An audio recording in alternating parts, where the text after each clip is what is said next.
Hey guys, I just wanted to give you a quick overview of my experience so far with Path of Exile 2. Um, it honestly just feels like Path of Exile 1 just was certain changes made. Um, Overall, it's more or less this. I feel like it's the same game, but I didn't get into Path of Exile 1 that much. Um, Main reason why I didn't get into it is because I'm I've been playing Diablo 2 most, or not Diablo 2, just Diablo in general. I'd probably say Diablo 3 is probably my most played game when it comes to dungeon crawlers, just because usually when I'm playing it, I'm usually playing very casual. I'm not looking to, um, I'm not always looking to play like incredibly detailed stuff. Maybe that's just, that's probably why I never got into like D&D and stuff, because I just don't enjoy micromanaging every single stat and micromanaging every single item. Diablo 2, Diablo 3, you find some items, but generally you can beat the game without um, micro-organizing everything. And I have a concern based on some of the stuff I've seen online and just people in general. I haven't looked at guides incredibly detailed, just because I just want to play the game. I don't want to have to be looking at every single guide on the internet to try and figure out how to play the game.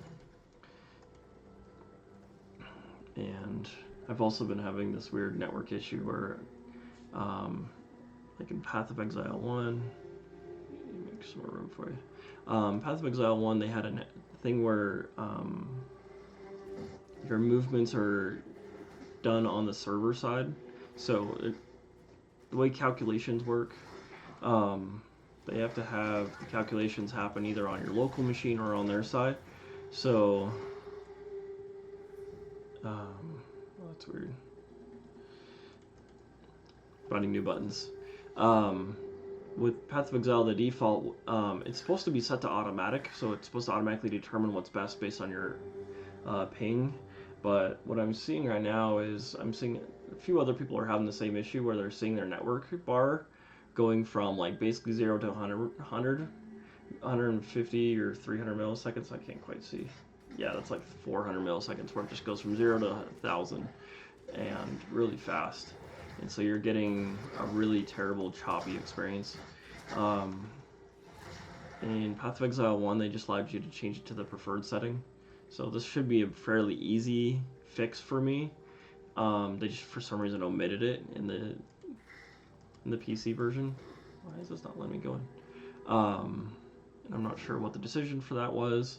Um, like they even have the ability to go to your preference file, and then the network section is in there for preferred, but it doesn't allow me to change. Like even if I change that to preferred, it's still being omitted somehow. So maybe they just forgot to uncomment out this portion of it. Um, and I'm not the only one that's had this issue. Oh yeah, that's right. This dungeon is not available to me yet. So that's been the issue I've been having right now. So I'm probably gonna wait for them to fix this because my opinion, it's a pretty easy fix. It was already in Path of Exile 1. You just need to fix it for Path of Exile 2. I'm not sure why they would have admitted it. Um, the game feels pretty good overall. Um, it's just, shoot, it just feels different from what I'm used to. I'm worried about the complexity of everything. So, for instance, right now they're kind of in we need to fix major problems right now in the game. We're basically doing active beta testing with it. The concern I have is they'll do a huge nerf. They did this in Diablo. Diablo 3 had this problem where they would nerf things or they would buff things, and they got to a point where they're buffing things so much that the numbers just got so massive, and that became a real problem. So I can understand the needs for buffs. I can understand the needs to keep the numbers simpler so that you can actually fine tune the game easier, so the numbers aren't getting too big. But at the same time, you need to do what's right to the players that are playing. So like I was watching a guy in the chat. He's like, I just spent 300,000 gold trying to rebuild my character, and then basically he was trying to align it with one of the online guides, but then it turned out that guide was invalid because they buffed um, that build like middle of his. So like he did it the prior day, he reset everything, was starting to rebuild everything, getting it all prepped, and then today he was trying to play again, and they changed something, so his build that he was building was completely nerfed. Um, I think Warframe probably does this the best when they do like massive changes. They do what's right by the customer, and they will usually um, they'll usually provide you a way to like respec really easily. Just like, hey, our bad. Let me help you respec really fast, and we'll like get you on your way. Um, that's usually what they'll do in that instance. I feel like they should be doing that, especially since this is in the demo phase. Just like, hey, we're just gonna fix everything. Um, really quick. Yeah, I don't know what their best solution for that would be, but I think just providing people quick, easy ways to respect things, especially when they're in this high nerf stage, like just quickly identify that they have this build or this item, and just like, hey, our bad. Here's an orb or something to respec everything really easy. So you're not having to get derailed from your testing phase, because now that person's potentially gonna have to rebuild everything out or figure out a way around it, but then they might not be optimized for stuff anymore, and they don't. It's probably the end of their gold, so because they were expecting to have this really great build that they've been saving up for. So that kind of bothers me. Yeah, I'll continue to play this, and especially if I get some interest, I'll do some live streams once they fix the network issue. My main concern right now is I just don't care to play a massive game. I usually am casually playing. And so relearning massive amounts of stuff and specs and things like that, I just don't care after a while.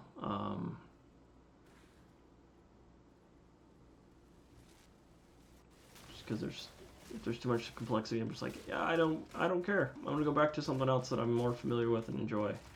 Like I've even played Diablo 2 mods and stuff that people have made that are like stupid complicated, like Media and Exile, and those were a little bit overwhelming at first, but like after a couple hours, I was able to generally know how to play the game, and then as time went on, I was able to find deeper and deeper features that made the game a little more fun and more optimized. So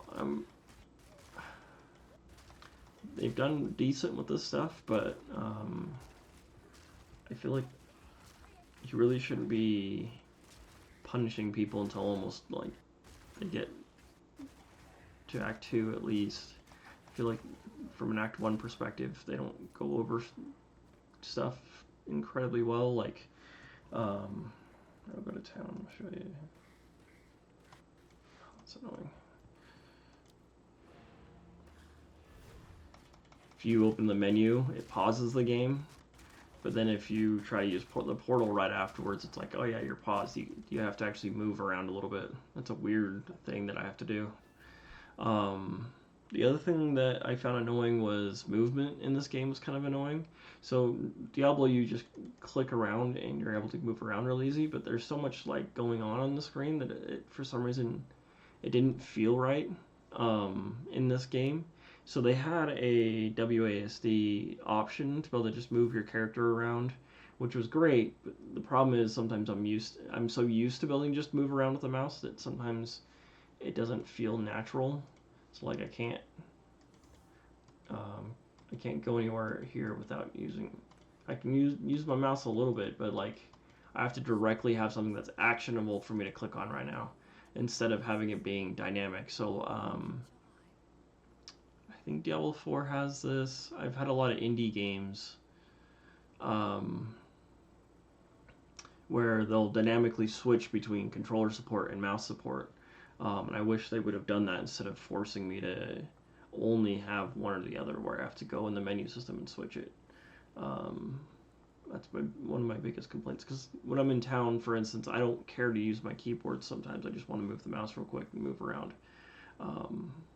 When I'm in fights and stuff, I want to be able to switch back to the WASD key so I can move around a little bit easier, especially with like the dodge stuff I need to do, things like that. So that kind of gets frustrating. I'm constantly fighting against that. Maybe I might get in a groove eventually with that, but as right now, it's not really great feeling. So it's going to take me some time to get used to that or work around it. I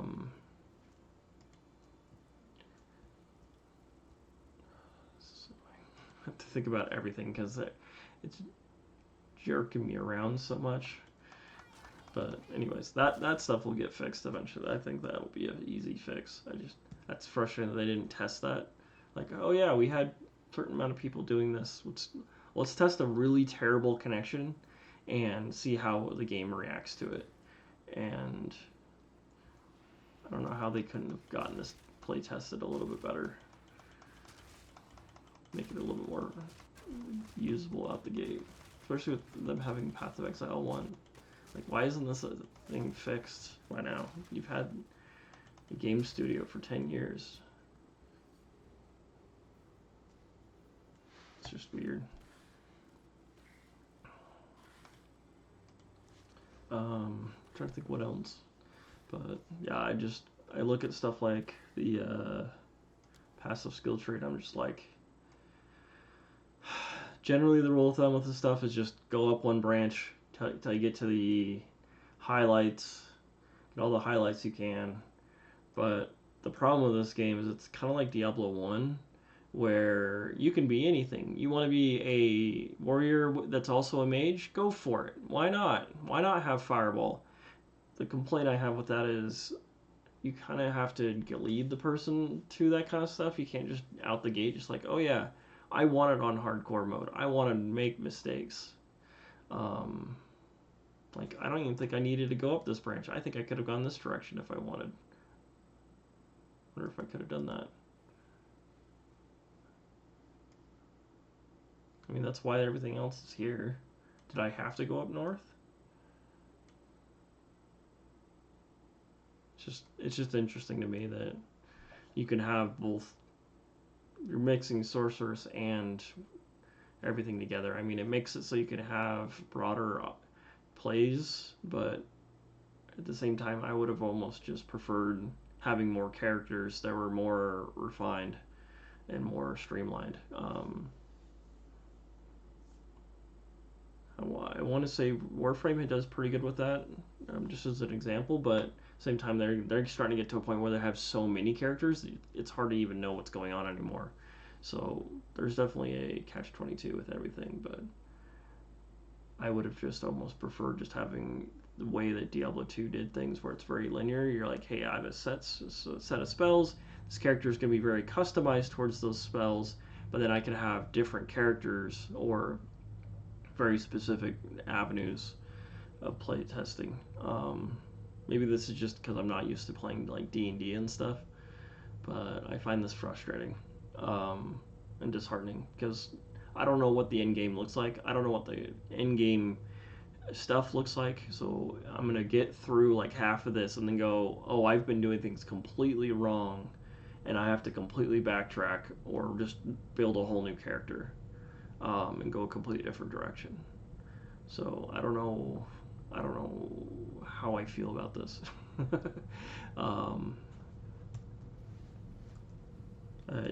Up front, it should be pretty straightforward, but judging by how much people complain that have done the end game, that's my only main concern is the level of complexity. Because some people are like, oh yeah, I love D&D, I love the detail. I just don't care to play that much detail. Either I'm handed it, and I just run and play with it, or I just don't care to spend hundreds of hours learning about every small little thing. I could just because my memory loss that I deal with, but I just don't find it as enjoyable anymore. Yeah, this is gonna be interesting. I'll have to, once they fix the network thing, I'll probably play more. If they don't fix the thing in like 2 weeks, I'm probably just gonna refund the game just because I'm not gonna care to play.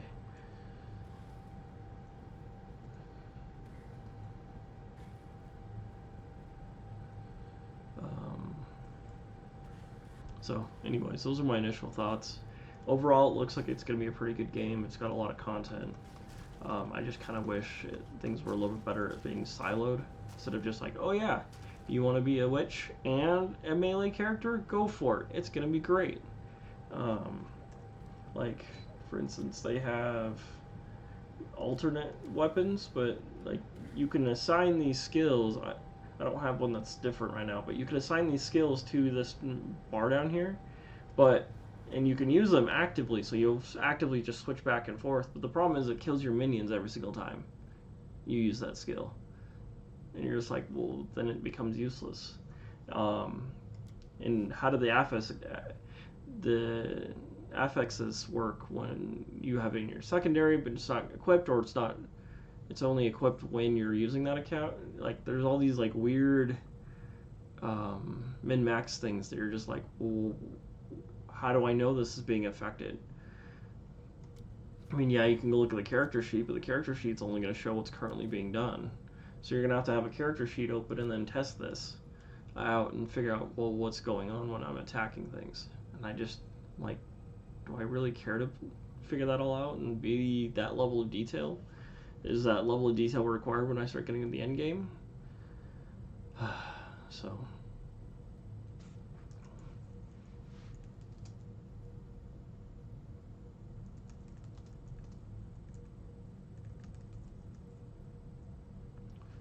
See how this goes.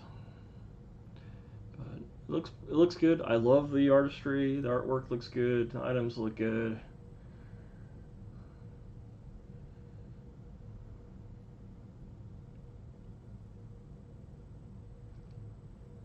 I'd be interested to try all the different characters. I'm probably gonna get through Act 2. It's usually what I end up doing is I usually get through a certain amount of progression, and then switch over to different characters. I feel like they did better this time around with putting you into silos with the leveling overall, but I don't know. It's interesting to see how they play things out. So we'll just keep playing it and see how it goes. Hopefully this helps you guys. This is mostly just a ramble and trying to just get some of my thoughts out as I try and figure out what I want to do.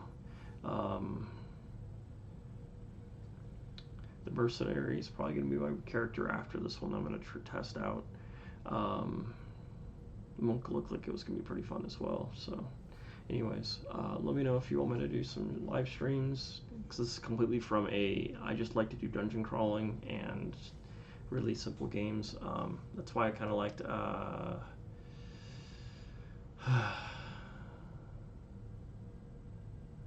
John Blake, Death Must Die. Death Must Die is fun because you just have very basic item stuff, because they're a very small indie company. And then you jump into the game, and that's when you get your skills. You level up your character in the game, get your skills, and when you die, all those skills reset essentially. So you're constantly doing skill progression, and it's not linear skill progression. It's more chaotic, but you don't get punished for choosing stuff wrong, because your punishment is you just die and you start over again. And so it's very quick, 10, 15-minute rounds. Whereas with this, you're putting 200 hours potentially into something, and then either they nerf it, or you find out later that you did everything completely wrong, and then you have to redo everything again. That's my only complaint, is what's the